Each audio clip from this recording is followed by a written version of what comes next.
বেধড়ক মারধর। পাতুলিয়া পঞ্চায়েতের বাসিন্দা বছর 32-এর নাজির হোসেন ঈদ উপলক্ষে মোহনপুর পঞ্চায়েতের কাঠালিয়ায় মেলায় এসেছিল। সেখানে কয়েকজন যুবক তাকে ঘিরে ধরে গণপ্রহার করে। গুরুতর জখম অবস্থায় প্রথমে ব্যারাকপুর বিএন বসু হাসপাতালে ও পরে সাগর দত্ত হাসপাতালে নিয়ে যাওয়া হয় তাকে। পুলিশ সূত্রে খবর, শিশু চোর নয়, এক মহিলাকে আক্রমণ করার অভিযোগে নাজিরকে মারধর করা হয়। পাতুলিয়ার যুব তৃণমূল নেতা অতনু দাস বলেন, যারা মারধর করেছে তারা নাজিরের পরিচিত। ঘটনা ঈদের মেলা চলছে, 4 দিন ধরে ঈদের মেলা চলছে।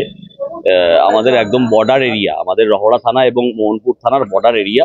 ওতে আমাদের কিছু পাড়ার ছেলে, 2-4 জন ছেলে সেই পাশের মেলাতে ঘুরতে গেছিল। সেই সময় নাজির হোসেন বলে একটা ছেলে, এলাকায় খুব ভালো ছেলে বলে পরিচিত, সে কোনো রকম কোনো ঝুট ঝামেলা কোনো কিছুর মধ্যে থাকে না, তাকে ধরে উদ্দেশ্য প্রণোদিতভাবে তাকে মেরেছে, এবং মেরেছে মানে বিভৎসভাবে মেরেছে। তার এখন বাঁচা মরা কথা কিছু বলা যাচ্ছে না, খুব সিরিয়াস কন্ডিশন। তাকে অলরেডি 2টো হাসপাতাল রেফার করেছে।